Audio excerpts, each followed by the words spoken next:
माननीय डाक्टर बाबुराम भट्टराई। सम्मानीय सभामुख महोदय,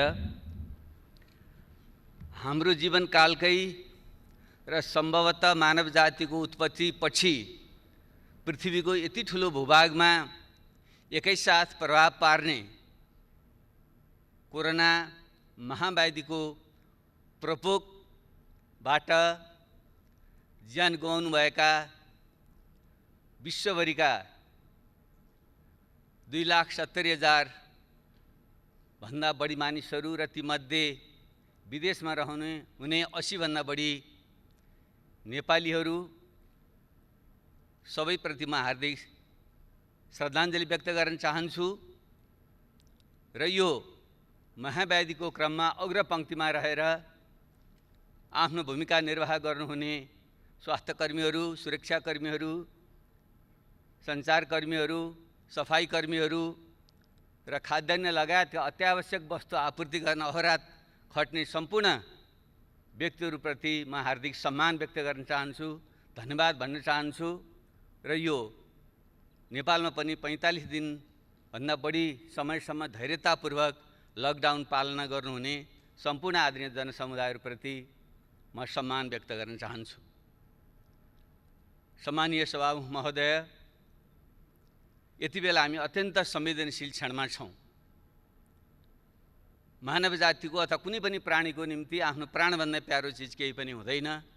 त्यसैले यो महाव्याधिबाट हामीले आफ्नो जीवनको रक्षा कसरी गर्ने भन्ने प्रश्न नै यति बेला सबभन्दा महत्त्वपूर्ण प्रश्न हो।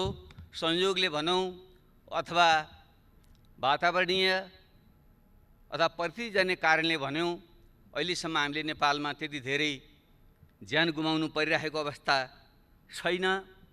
फेरि पनि यो कोरोनाबारे अझै वैज्ञानिक निष्कर्ष ननिस्किसकेको अवस्थामा यो कहिलेसम्म रहन्छ, यसले कति क्षति गर्छ भन्ने कुनै ठोस निष्कर्ष छैन। कतिपय विज्ञहरूका भनाइअनुसार यो केही तल झरे जस्तो हुन्छ र फेरि यो माथि आउँछ र फेरि झर्छ। यो क्रमले चाहिँ झन्डै 1.5-2 वर्ष पनि जान सक्छ भनिँदैछ। र नेपालकै सन्दर्भमा भनियो भने अहिले हामीसँग थोरै मात्रै सङ्क्रमितको सङ्ख्या देखिए पनि परीक्षणको सङ्ख्या हाम्रो अत्यन्त नगण्य छ। जबकि विश्वका थुप्रै देशहरूमा प्रति 10 लाख 30, 40, 50 हजारसम्मको परीक्षण गरिएको छ भने हिजोको तथ्याङ्कसम्म नेपालमा चाहिँ हामीले प्रति 10 लाख जम्मा 534 जनाको PCR विधिबाट परीक्षण गरेका छौँ, किनकि त्यो नै बढी भरपर्दो मानिएको छ। सुदूरपश्चिम प्रदेश जहाँ 1 लाखभन्दा बढी विदेशमा श्रम गरे नेपालीहरू आएको तथ्याङ्क छ, त्यहाँ आज मात्रै समाचार आएको छ त्यो परीक्षण किटको अभावमा त्यही पनि त्यो रोकिएको छ। त्यसैले हामी ढुक्क भएर बस्न सक्ने अवस्था छैन।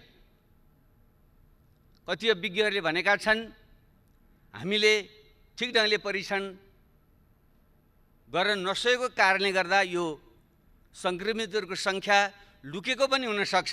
त्यसो भएको हुनाले हामीले प्रोक्सी टेस्टको तरिकाले पनि हामीले अनुमान गर्नुपर्छ। अर्थात् प्रति महिना सम्बन्धित क्षेत्रमा मृत्युदर के थियो अथवा नेपालमा के थियो भन्नेको आधारमा पनि यो बिचमा बढ्यो कि घट्यो भन्ने तरिकाले पनि त्यसलाई पत्ता लगाउन अथवा अनुमान गर्न सकिँदो रहेछ। उदाहरणको निम्ति हालसालै इरान र टर्कीमा थोरै सङ्ख्या देखियो, उनीहरू ढुक्क भएर बसे, तर पछि वारवार ती थाहै नपाइकन धेरै मान्छेहरूको त्यहाँ मृत्यु भयो। पछि बुझ्दा तिनीहरू कोरोनाबाट तिनीहरू मृत्यु भएको रहेछ। त्यसैले अरू तरिकाबाट पनि हामीले गर्नुपर्दछ र सरकार ढुक्क भएर बस्नु चाहिँ हुँदैन। तपाईँ हामी कोही पनि ढुक्क भएर बस्नु हुँदैन। र दुःखको कुरा यो गत मङ्सिरदेखि यो आउँदैछ भन्ने हामीले थाहा हुँदै पनि हाम्रो तयारी कति कमजोर रहेछ त्यो हामी सबैले देख्यौँ। अहिले यति बेला आरोप प्रत्यारोप गर्नु शोभनीय हुँदैन, त्यो चाहना पनि छैन। तर यथार्थ तथ्यबारे चाहिँ हामी फेरि अवगत हुनैपर्छ।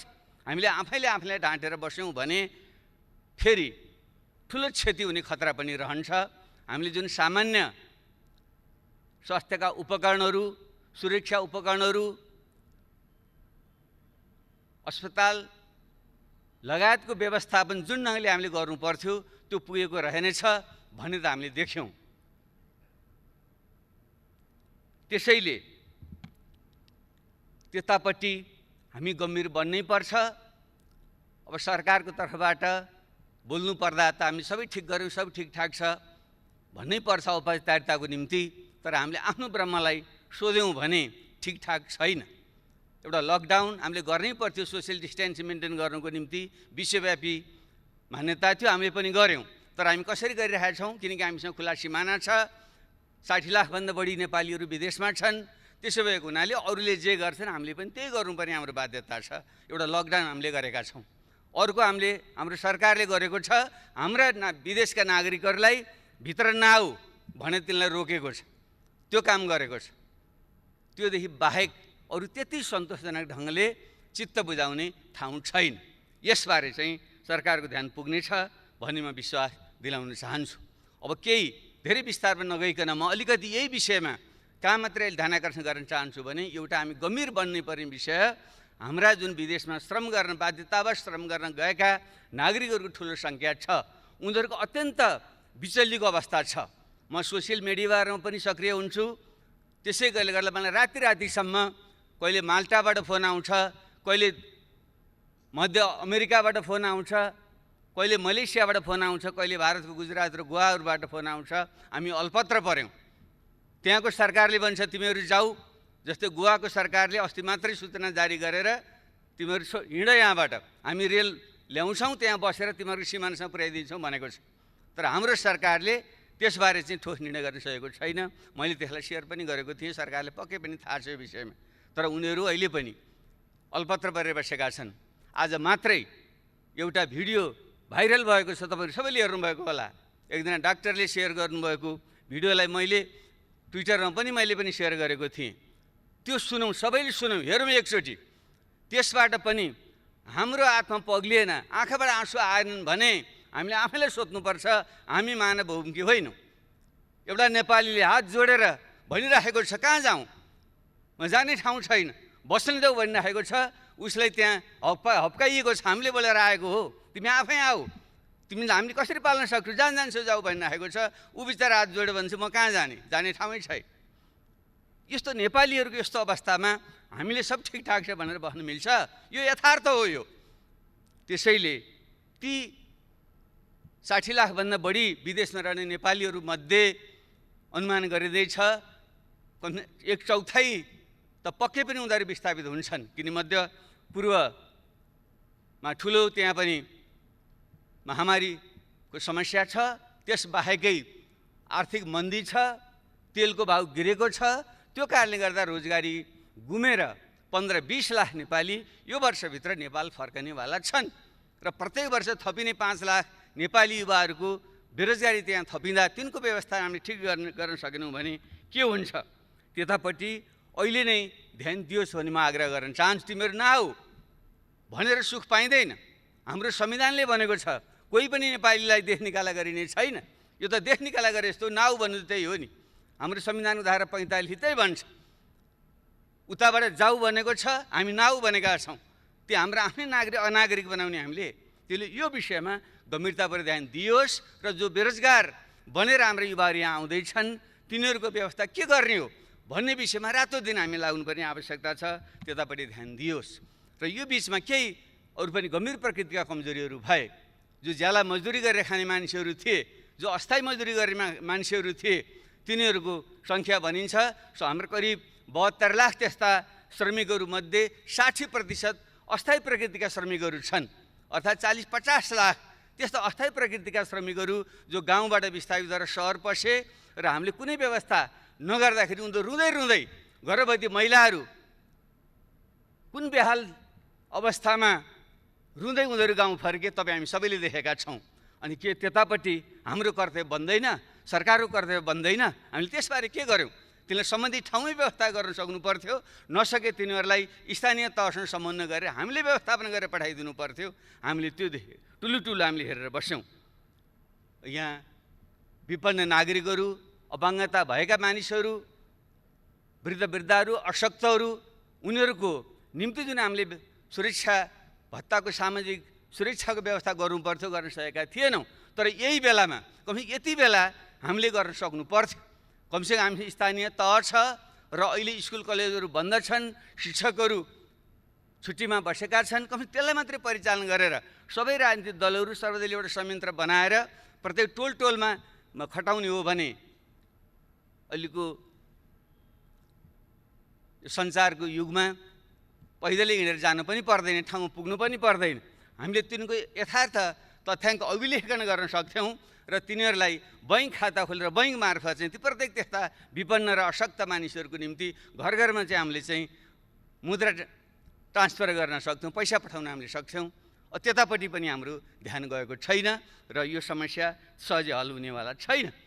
अर्कोतिर हामीले देखिरहेका छौँ जुन साना मध्यम व्यवसायहरू हुन्, खास गरी पर्यटन लगायतका क्षेत्रहरू उनीहरू बन्द छन्, श्रमिकहरूले ज्याला पाएका छैनन्। त्यो कसले दिने हो भन्ने विषयमा अलमल छ।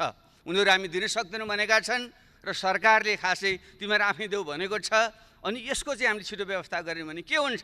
अरू थुप्रै जुन स्थायी श्रमिकहरू हुन् ती पनि भोकमै मर्नुपर्ने अवस्था छ र ती हाम्रा साना उद्यमहरू जसले 80% देशभित्रको चाहिँ रोजगारी दिन्छन् र निर्यातयोग्य वस्तुहरू तयार गर्छन्, ती बन्द भयो भने भएको यतिको अर्थतन्त्र पनि झन् चौपट भएर जाने अवस्था छ। तिनलाई राहतको प्याकेज खोइ खालि अमूर्त ढङ्गले भनिएको छ, तर ठोस प्रकारको राहतको प्याकेज जो मौद्रिक र वित्तीय प्रकरणहरूको उपयोग गरेर तिनीहरूलाई पुँजी अनुदान दिने अथवा ब्याज र करहरूको छुट दिने लगायतले जुन व्यवस्था गर्न सक्नु पर्थ्यो, जो श्रमिकहरूको ज्याला हो तिनको चाहिँ सके धनी देशमा त सबै सरकारले तिर्दिएको, जस्तै जर्मनीमा जो फ्याक्ट्रीहरू बन्द भएका छन् ती श्रमिकहरूलाई चाहिँ सरकारले जम्मै ज्याला तिरेको छ। ल हामीले त्यो सक्दैनथ्यौँ भने पनि त्यहाँ उद्यमी व्यवसायीहरूसँग तिमीहरूले 50% तिमीहरू तिर 50% सरकारले दिन्छ भनेर पनि त उनको पेट पाल्नु पर्थ्यो।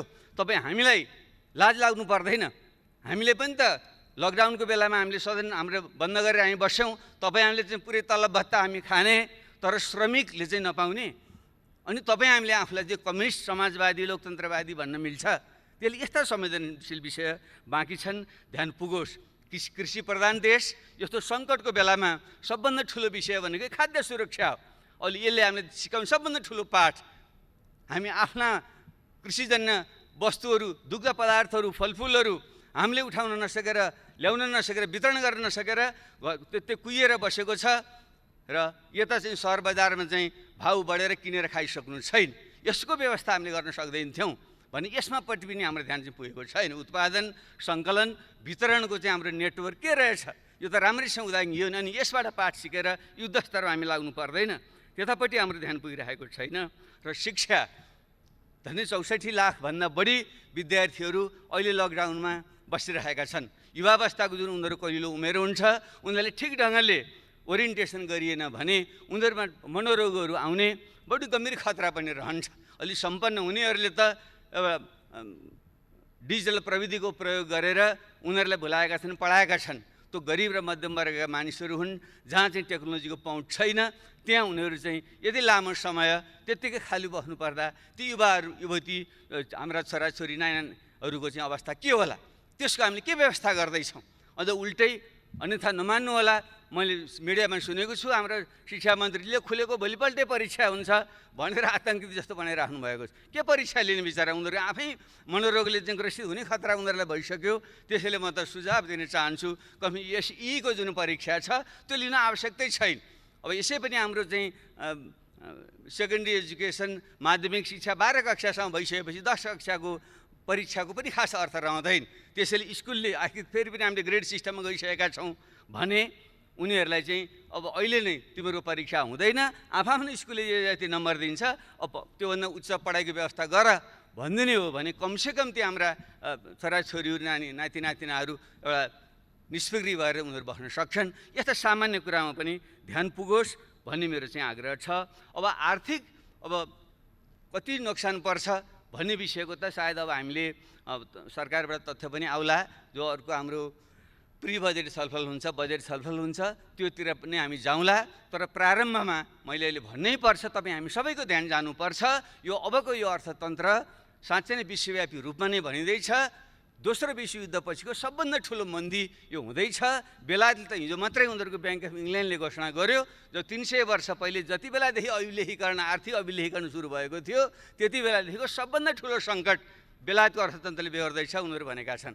त्यसै भएको हुनाले हाम्रो जस्तो कमजोर अर्थतन्त्रको अवस्था के होला सहजै अनुमान गर्न सकिन्छ र 2 खर्बदेखि 5 खर्बसम्म हाम्रो अर्थतन्त्रमा नोक्सान हुन्छ भन्ने चाहिँ अनुमान छ भने त्यसको निम्ति हामी कसरी गर्छौँ र मुख्य रूपमा त्यो 20-25 लाख जो युवाहरू बेरोजगार युवा थपिन्छन् तिनको व्यवस्था कसरी गर्छौँ खाद्य जुन अभाव हुँदैछ त्यसको निम्ति कृषिलाई कसरी पुनर्जागरण गर्छौँ स्वास्थ्य सम्बन्धी हाम्रो कमी हामीले देखिसकेका छौँ त्यसैले यो रोजगारी केन्द्रित भएर कृषि केन्द्रित भएर शिक्षा र स्वास्थ्य केन्द्रित भएर हाम्रो चाहिँ यो वर्ष चाहिँ हामीले नीति कार्यक्रम र योजना बजेट ल्याउनु पर्छ त्यो विषयमा चाहिँ हामीले फेरि बाँकी उसमा हामी छलफल गरौँला अब अन्तर्राष्ट्रिय हिसाबले पनि यसले ठुलो चाहिँ एउटा परिवर्तन चाहिँ ल्याउँदैछ कतिपयले भनिँदैछ अब पश्चिमको वर्चस्वको युग सिद्धियो र पूर्वतिर आयो पनि भनिँदैछ आजको भोलि नआउला तर प्रष्ट सङ्केत के देखियो भने अब विश्वमा चाहिँ अब चाहिँ आर्थिक केन्द्र पनि अब चाहिँ फेरिन्छ त्यसले गर्दा लगानीका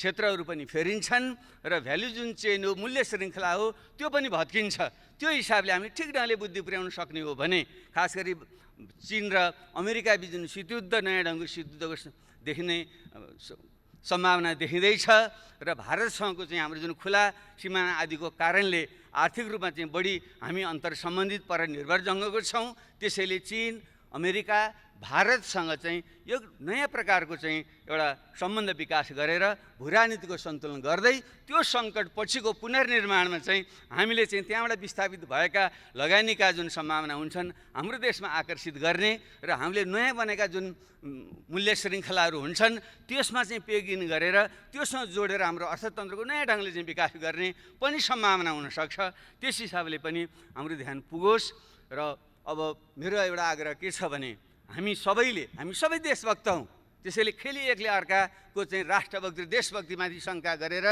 हामीले अनावश्यक ढङ्गले चाहिँ विभाजित हुने काम नगरौँ कमसेकम यो सेसनको क्रममा यो सदनको क्रममा विषयवस्तु उठ्नेवाला छ अन्तर्राष्ट्रिय र क्षेत्रीय र यो जुन भूराजनीतिक खिचातानी छ यो अत्यन्त मुखरित भएर चाहिँ आउनेवाला छ किनकि एमसिसीको विषय हामीले हल गरिसकेका छैनौँ र यतापट्टि आज मात्रै भारतका रक्षा मन्त्रीले कालापानी र लेपबाट उता मानस सरोवरसँग जाने यात्रा मार्ग चाहिँ उहाँले चाहिँ घोषणा गर्नुभयो उद्घाटन गर्नुभयो भन्ने कुरा आएको छ जब त्यो क्षेत्र विभाजित छ भने दुई पक्षहरूमा एउटा सहमति नगरिकन एक पक्षहरूमा त्यो मार्ग खोलिदिँदाखेरि स्वतः नै त्यसले चाहिँ फेरि अर्को प्रकारको तनाव यहाँ सिर्जना गर्छ यस्ता कुराहरूमा पनि हामीले राष्ट्रिय सहमति बनाएर एउटै आवाज बोल्ने र सरकारले सबैको विश्वास लिएर जाने गर्न सक्यो भने आगामी दिन यो सङ्कटलाई अवसरमा बदल्न सक्छौँ नत्र यो खिचातानी तानातानीमा चाहिँ हामी चाहिँ झन् खराब अवस्थामा पर्न सक्छौँ त्यतापट्टि ध्यान पुगोस् र म अब एउटा अन्तिम र अति गम्भीर विषय चाहिँ म के भन्न चाहन्छु भने फेरि पनि अन्ततः पोलिटिक्स इन कमान्ड भन्ने गरिन्छ सबै कुराको फैसला अन्ततः राजनीतिले नै गर्छ तर अहिले यति बेला राजनीति र त्यसको नेतृत्व गर्ने यो सबभन्दा उच्च प्रतिनिधि संस्था यसको नेतृत्व गर्ने निर्वाचित सरकारको छवि राम्रो छैन तपाईँ हामी सबै पनि अहिले मान्छेहरूको एउटा हामीले बोलेको कुरा कसैले पनि अहिले विश्वास गर्दैन राजनीतिज्ञ सांसद आदि भनेकै सबै भ्रष्ट गैर जिम्मेवार सत्तालोलुप पदलोलुप भन्ने खालको जुन एउटा बिम्ब बनेको छ यो अत्यन्त खतरनाक छ हामी कति सत्य कति असत्य हामी आफैले ममा भनौँ तर आम जनतामा यो पर्सेप्सन परिसकेपछि राजनीति पनि प्रति नै मान्छेको चाहिँ एउटा अविश्वास र आशंका वितृष्णा फैलियो भने त्यसले ठुलो खतरा ल्याउन सक्छ र तपाईँ हामीले लडेर ल्याएको जुन सङ्घीय लोकतान्त्रिक गणतन्त्र छ त्यो नै खतरामा परेर प्रतिगमनतिर जाने खतरा पनि हुन्छ त्यसो भएको हुनाले राजनीतिकलाई ठिक ट्र्याकमा कसरी ल्याउने त्यतापट्टि हामीले ध्यान दिनु जरुरी छ तर यो बिचमा पूर्ववक्ता साथीहरूले पनि सङ्केत गरिसक्नुभयो र अत्यन्त गम्भीर प्रकृतिका घटना घटेकै हुन् हामी यस्तो मानवीय प्रश्नमा केन्द्रित हुने बेलामा हाम्रो देशको चाहिँ प्रमुख कार्यकारी नेतृत्व सरकारको नेतृत्व रातभर पार्टी फुटाउने षड्यन्त्र गरेर बस्छ र संवैधानिक अङ्गहरू कब्जा गरेर आफ्नै मन खुसीले संवैधानिक अङ्गहरूका नियुक्तिहरू गरेर एउटा निरङ्कुशतातिर देशलाई लान सक्छ भन्ने खालको जुन एउटा भाव पैदा भएको छ जुन एउटा सोच विचार र प्रवाह भएको छ यो चाहिँ हाम्रो लोकतन्त्रको निम्ति शुभ सङ्केत होइन भलै संयोगले अब अथवा भनौँ दबाब स्वरूप पार्टीभित्रका बाहिरका अथवा चाहिँ प्रधानमन्त्री स्वयंको सोभिएको कारणले उहाँले त्यसलाई फिर्ता गर्नुभयो आत्मालोचना कुरा आएको छ त्यहाँहरूसम्म त्यो खुसीकै कुरा छ तर समस्या त्यतिले हल चाहिँ हुँदैन आखिर किन यस्तो बेलामा त्यही आफ्नो बहुमत सरकार छँदै त्यो पार्टी फुटाउने अध्यादेश किन जारी गर्नु पर्यो र संवैधानिक अङ्गमा हामीले ब्यालेन्स गर्नकै निम्ति भनेर हामीले त्यो चाहिँ एउटा निष्पक्ष रहोस् भनेर प्रमुख प्रतिपक्ष नेता लगायतको उपस्थितिमा भयो भने मात्रै त्यो स्वतन्त्र निष्पक्ष रहन्छ भनेर सल्लाह गरेर हामीले राखेको हो नि भने त्यसलाई भत्काउने पनि किन काम भयो भने यसले एउटा ठुलो अनिष्टको सङ्केत गर्छ। यसतर्फ चाहिँ त्यत्तिकै फिर्ता लिइहाल्ने भइगयो भनेर मात्रै यसलाई छोड्न सकिने विषय होइन। जबकि यदि अध्यादेश मार्फतै ऐन कानुन सम्बन्धन गर्नु थियो भने त अरू ठुला मुद्दा थिएनन्। शान्ति प्रक्रियाको त्यति ठुलो भाग टिआरसी र बेपत्ता आयोग जस्ता महत्त्वपूर्ण विषय अझै टुङ्गिया छैनन्। भर्खरै भन्नु अब पनि बल्ल त्यसबारे सहमति र विधेयक आउँछ कि भन्ने कुरा भइरहेको छ। 13 वर्ष भइसक्यो, 6 महिनाभित्र हल गर्ने भनेको कुरालाई हामीले हल गर्न नसक्ने, त्यसमा सहमति गरेर अध्यादेश ल्याउन सकिँदैन थियो। म त त्यो अपेक्षा गरिरहेको थिएँ। टिआरसी र बेपत्ता आयोगलाई छिटो सम्पन्न गर्ने पुरा गर्ने ढङ्गले आइदिएको भए हामी सबैले चाहिँ त्यसलाई स्वागत गर्थ्यौँ।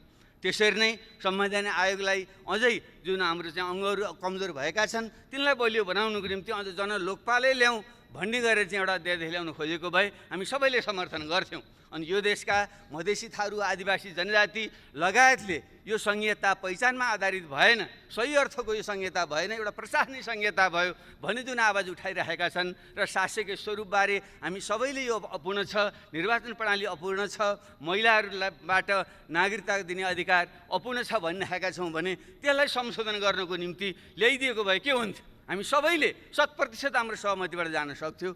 त्यसैले यसरी जुन एउटा उल्टो दिशातिर जुन राजनीति प्रभाव हुन खोजेको छ यो अत्यन्त गम्भीर छ र यसलाई विशेष ढङ्गले ध्यान दियोस् भन्ने म आग्रह गर्न चाहन्छु।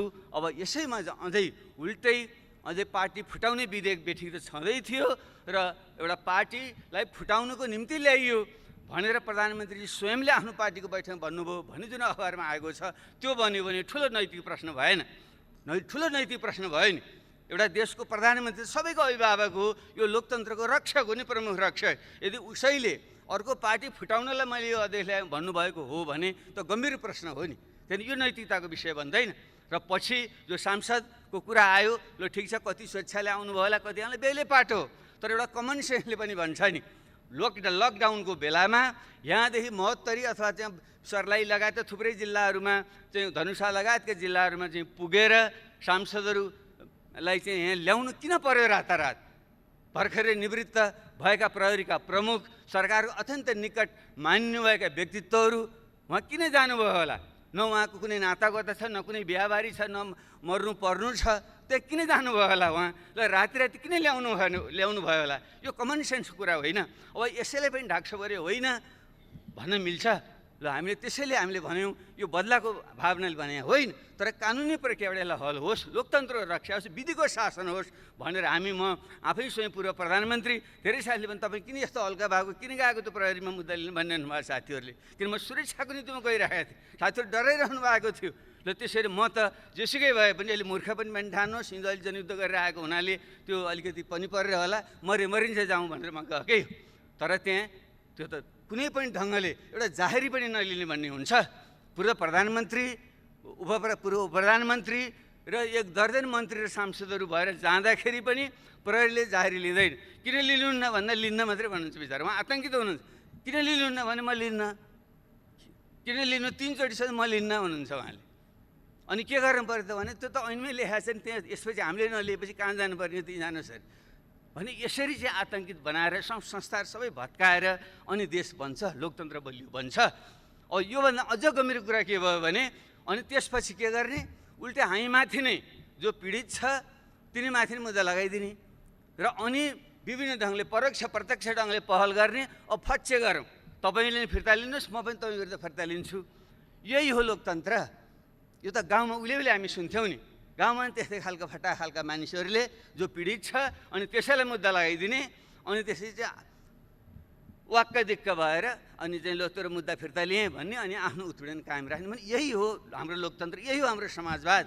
त्यसैले सम्माननीय सभा महोदय, विषय अत्यन्त गम्भीर छ। म यसमा फेरि बढी म यो तिक्तता नहोस् भन्ने पनि म चाहन्छु, किनकि हामी सबै यो व्यवस्था फेल हुँदा हामी सबै फेल हुन्छौँ, लोकतन्त्र खतम हुँदा हामी सबै खतम हुन्छौँ र हाम्रो जीवनभरिको जुन यत्रो त्याग र बलिदान छ त्यो खेर जान्छ। त्यसैले हामीले आरोप प्रत्यारोप भन्दा पनि आत्मसमीक्षा गरौँ। म सम्माननीय प्रधानमन्त्रीज्यूलाई आग्रह गर्न चाहन्छु, उहाँले यदि साँच्चै नै आत्मनिरीक्षण र आत्मालोचनाको प्रक्रिया सुरु गर्नुभएको हो भने उहाँले यो गम्भीर जुन गल्ती कमजोरी र एक हदसम्म उहाँको समलता अथवा उहाँको निकटताको संलग्नतामा गम्भीर लोकतन्त्र विरोधी गतिविधि चाहिँ हरकत भएको छ, कानुन विरोधी गतिविधि भएको छ, त्यसको चाहिँ एउटा तार्किक निष्कर्षमा पुर्याउनै पर्छ र त्यसलाई कुनै पनि प्रकारले संरक्षण चाहिँ दिनु चाहिँ हुँदैन र कानुनी तरिकाले त हारजित गर्न पनि सकिन्छ। आश र त्रास देखाएर संस्थाहरूलाई प्रभावमा पारेर यताको कुरा उता पनि पार्न सकिन्छ, तर राजनीतिमा नैतिकता भन्ने कुरो धेरै ठुलो कुरो हुन्छ। त्यसले सामान्य प्रधानमन्त्रीजीको जुन खालको उचाइ उहाँले प्राप्त गर्नुभएको छ, उहाँसँग मेरो चाहिँ विनम्र आग्रह छ, हामीले सत्तामा कति समय बस्यौँ भन्ने आधारमा मान्छेले मूल्याङ्कन गर्दैन। यो देशमा धेरै 38 जना प्रधानमन्त्री भइसके कसो सम्झना गर्छ मान्छेले? बिपी कोइराला 1 जनाको मान्छेले सम्झना गर्छ, अरू धेरैको त नाम पनि आउँदैन। म पनि प्रधानमन्त्री भइटो बोलेको मान्छे, मलाई थाहा छैन कति बेलासम्म मान्छेले सम्झन्छन्। त्यसले कुर्सीमा बस्दैमा पद ठुलो होइन, मान्छेले के सत्कर्म गर्यो त्यसको आधार। महात्मा गान्धी कहिले कुर्सीमा बसेनन्, उनलाई सम्झन्छन् मान्छेहरूले। जयप्रकाश नारायण कहिले बसेनन्, उनलाई सम्झन्छन् मान्छेले।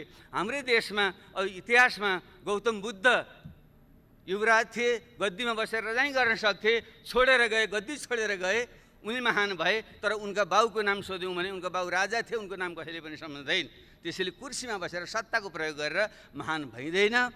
त्यसैले नैतिक आचरण ठुलो हुन्छ। यस निम्ति मेरो सम्मानीय प्रधानमन्त्रीसँग आग्रह छ, तपाईँ जुन उचाइमा पुग्नु भएको छ त्यहीँ रहनुहोस् र तपाईँले अनावश्यक ढङ्गले यस्ता प्रकारका गतिमा संलग्न हुँदा तपाईँले आफैमाथि पनि अन्याय भएको छ। तपाईँ रोगले जीर्ण भएको शरीरलाई तपाईँले चाहिँ आराम दिनुपर्छ र यो लोकतन्त्रलाई बचाएर तपाईँ आफ्नै एउटा छविलाई पनि बचाएर अगाडि बढ्नको निम्ति तपाईँले राजीनामा दिनु नै उपयुक्त हुन्छ। त्यो नै एउटा उचित निकास हुन्छ र त्यसले नै समाजलाई, देशलाई अगाडि बढाउन सक्छ र तपाईँको उचाइ पनि कायम रहन्छ, लोकतन्त्र सुनिश्चित हुन्छ र देशले नयाँ दिशा पक्रिन चाहिँ सक्छ। मेरो उहाँसँग विनम्र उहाँसँग आग्रह छ, प्रश्न उठ्छ उहाँपछि विकल्प के हुन्छ भन्ने छ। यो मेरो निजी विचार हो, मेरो एउटा निजी विचार हो। हामी पूर्व प्रधानमन्त्रीहरू सबैले हामीले कुनै पनि प्रकारको इच्छा आकाङ्क्षा नराखौँ, हामी दावेदार नबनौँ, हामीले चाहिँ दिशानिर्देश गरौँ, सहयोगको भावना गरौँ, राजनीतिबाट अलग हिँड्ने सन्यास लिने भने होइन। राजनीति महत्त्वपूर्ण विषय हो, देशको सम्पूर्ण समाजको त्यसलाई नेतृत्व गर्ने भनेको राजनीतिले हो। त्यसले राजनीतिबाट सन्यास लिएर सुख पाइँदैन। यसमा त असल मान्छेहरू, सक्षम मान्छे ल्याउनुपर्छ। तर हामी 60-65 उमेर नाइसकेका मान्छेहरूले लोभ नगरेर अब प्रत्यक्ष कार्यकारी भूमिकामा हामी नरहने अथवा प्रधानमन्त्रीको दावेदार हामी नबन्ने र हामीले अरूलाई सघाउने, नयाँ पुस्तालाई अगाडि ल्याउने, पुस्तान्तरण गर्ने दिशातिर हामी गयौँ भने देशले निकास पाउँछ, राजनीतिक निकास पाउँछ, लोकतन्त्र सुनिश्चित हुन्छ। मलाई यही बाटो नै उपयुक्त लाग्छ र यस सन्दर्भमा पूर्ववक्ता साहिलले थोरै सङ्केत गर्नुभयो। अब हामीले हिमाल, पहाड, तराई, मधेसलाई जोडेर देशको राष्ट्रिय एकता सुदृढ गर्दै देशलाई सुशासन समृद्धिको दिशामा लिएर जाने हो भने एउटा बहुदलीय लोकतन्त्रभित्र प्रतिस्पर्धाको सँगसँगै न्यूनतम कुराहरूमा चाहिँ राष्ट्रिय सहमति गर्ने ढङ्गले एउटा बिपी कोइरालाले पनि हुन त कुन परिवेशमा भन्नुभयो, राजासँगै मेलमिलाप त उपयुक्त मलाई लाग्दैन, तैपनि हामी एउटा राष्ट्रिय विषयमा एक हौँ भन्ने जुन उहाँले कुरा राख्नुभएको थियो। त्यसैले बिपी कोइराला, पुष्पलाल, रामराजा प्रसाद सिंह उहाँहरूको जुन हामीले सम्मान गर्छौँ, उहाँ कुनै ठुला पदमा धेरै समय बसेर होइन। बिपी पनि त 18 महिना बस्नुभयो, पुष्पलाल कहिले पनि सत्तामा बस्नु भएन, रामराजा प्रसाद सिंह पनि त्यो एकचोटि राष्ट्रिय पञ्चायतमा स्नातकबाट निर्वाचित हुने बाहेक उहाँ पनि कहिले पनि सत्तामा चाहिँ कहिले पनि रहनु भएन। तैपनि हामीले सम्मान गर्छौँ। त्यसो भएको हुनाले उहाँको स्पिरिटलाई हामीले कदर गर्दै काङ्ग्रेस, कम्युनिस्ट, समाजवादी र पहिचानवादी सब शक्तिहरूको बिचमा एउटा राष्ट्रिय मिलनलाप कायम गर्नको निम्ति नयाँ ढङ्गले अगाडि बढौँ र त्यसै क्रममा नै अहिले हामीले जनता समाजवादी पार्टी निर्माण हामीले गरेका छौँ। एउटा राम्रो लोकतान्त्रिक स्पेस तयार होस् भन्ने चाहिँ हाम्रो चाहिँ आग्रह छ। हाम्रो कुनै पनि अवस्थामा तपाईँहरूसँग यो सरकार गिरोस् र फेरि हामीले चाहिँ च्याखे थापेर सरकारमा जाउँ भन्ने हाम्रो कुनै पनि हाम्रो मनसा छैन, हुन सक्दैन। र तपाईँहरूले नेतृत्व परिवर्तन गरेर ठिक ढङ्गले चाहिँ आफ्नै पार्टीका असल मान्छेलाई अगाडि बढाउनुहोस्। 5 वर्षलाई चाहिँ तपाईँहरूले चाहिँ जनताले जनादेश दिएका छन्। हाम्रो त्यहाँ कुनै पनि खालको दाबी हाम्रो चाहिँ हुँदैन, तर एउटा राष्ट्रिय मेलमिलाप, महत्त्वपूर्ण राष्ट्रिय मुद्दामा चाहिँ मेलमिलाप कायम गरेर अगाडि जाउँ। त्यसको निम्ति हामीले जुन रेशम चौधरी एउटा थारूहट आन्दोलनका एउटा बिम्ब प्रतीक हुनुहुन्छ, उहाँलाई जेलमा राख्नु उपयुक्त छैन। हिजो झापा आन्दोलनको क्रममा हाम्रै प्रधानमन्त्रीजी 14 वर्ष बस्नुभयो, माओवादी जनयुद्धको क्रममा थुप्रै मान्छेहरू बस्नुभयो र काङ्ग्रेसकै साथीहरू थुप्रै बखत जेलमा पनि बस्नुभयो। तर राजनीति मुद्दा भएको कारणले अन्ततः हामीले ती मुद्दाहरू हामीले खारेज गरेका थियौँ, फिर्ता लिएका थियौँ। त्यसले रेशम चौधरीको मुद्दा पनि त्यो थरुट आन्दोलनको थारू विद्रोहको क्रममा भएको घटना हो, दुःखदै घटना हो, धेरै मान्छे ज्यान राम्रो होइन। त्यसलाई हामीले फिर्ता लियौँ भने ठुलो एउटा थारू समुदाय जोडिन पुग्छ। त्यसरी नेत्रविक्रम चन्दको समूह जो माओवादी आन्दोलनकै एउटा चाहिँ रेडिकल विङ त्यो थियो र अगाडि जुन बढेको छ, भलै त्यो बाटो ठिक छैन, त्यो सफल पनि हुँदैन, तर उनीहरू पनि यो कोरोनाको यस्तो अस्तव्यस्त भएको बेलामा उनीहरूलाई पनि आउने एउटा निकास चाहिँ दिँदा राम्रै हुन्छ। त्यसले उनलाई पनि एउटा जनरल एमनेस्टी क्षमादान दिएर उनीहरूलाई पनि खुला गरिँदा हुन्छ। भर्खर अस्ति मात्रै सुने अनिल बिरई, हामी सबैले चिन्छौँ, राम्रो चाहिँ साहित्य र कलाकार खट्ने मान्छे हुन्, उनी घाइते थियो, उपचार गराउँदै थिए चितवनमा, उनलाई चाहिँ गिरफ्तार गरेर राखियो भने मैले सुने। यस्तो प्रकारको गतिविधि गरेर राम्रो चाहिँ हुँदैन। खास गरी हाम्रो पूर्व माओवादी साथीहरू नै अहिले चाहिँ सत्तामा हुनुहुन्छ, गृहमन्त्री हुनुहुन्छ, उहाँले व्यक्तिगत रूपमा पनि चिन्नुहुन्छ। त्यसले त्यो एउटा माहौल बनाउँदा उपयुक्त हुन्छ र त्यसरी सानातिना मुद्दा लाएर सांसदहरूलाई पनि फसाइदिने र चाहिँ यो निलम्बनमा राख्ने जुन प्रवृत्ति छ त्यो पनि उपयुक्त भएन। कि त छिटो मुद्दा चलाएर फैसला गरिदिनु पर्यो। कुनै ठाउँबाट सांसद निर्वाचित भएर आएको छ, विविध कारणले चाहिँ मुद्दा चाहिँ दायर हुन्छ, मुद्दा दायर हुने बित्तिकै चाहिँ सांसद चाहिँ निलम्बन भएपछि अनि त्यो क्षेत्रको प्रतिनिधित्व के हुन्छ अरू विषयमा जान्दिनँ। अब हरिनारायण रौनियार अहिले हाम्रो समाजवादी पार्टीकै तर्फबाट सांसद हुनुहुन्थ्यो, भलै चाहिँ अहिले उहाँको कन्स्ट्रक्सन कम्पनीको चाहिँ छवि त्यति राम्रो चाहिँ छैन र त्यसबारे हामीले उहाँलाई कुनै पनि ढाकछोप गर्नु पनि छैन। तर निलम्बन गर्ने त 1.5 वर्ष भइसक्यो, त्यो प्रक्रिया अगाडि पनि बढ्दैन, तर त्यो क्षेत्र त प्रतिविहीन भयो नि। त्यसले यस्तो विषयमा पनि हामीले सोध्यो यसको निकास के हो। यो विषयमा पनि यसको अर्थ चाहिँ यो दण्डहीनतालाई प्रोत्साहन दिन भन्न खोजेका होइन, तर जनप्रतिनिधिलाई चाहिँ तपाईँले एउटा निष्कर्ष नपुर्याइकन निलम्बन गरेर राखिदिनु भयो भने त्यसको मार त जनतालाई पर्ने भयो नि, त्यो क्षेत्रका जनतालाई। यसको निकास खोज्नेतिर पनि हामी जाउँ। यी ढङ्गले चाहिँ हामीले सोध्न सक्यौँ भने हामीले यो सदन जुन हाम्रो छ बजेट अधिवेशन पनि हामीले भन्छौँ, यस क्रममा चाहिँ गहन ढङ्गले छलफल गरेर अगाडि जान सक्दा देशले चाहिँ निकास पाउँछ। त्यसैले अब बल हाम्रो सम्मानीय प्रधानमन्त्रीजीकै कोर्टमा छ र उहाँले नै यसबारेमा सोचेर उचित निर्णय लिनुहुनेछ।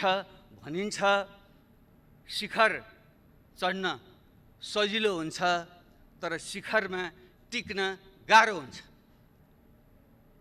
उहाँले शिखरमा हुनुहुन्छ, कसरी त्यहाँ टिक्ने हो उहाँले सोध्नुहुनेछ। हामीले त सुझाव दिने हो, किनकि घोडालाई खोलासम्म लान सकिन्छ, पानी पियाउन सकिँदैन। विज्ञ सुखी अधिकम। धन्यवाद।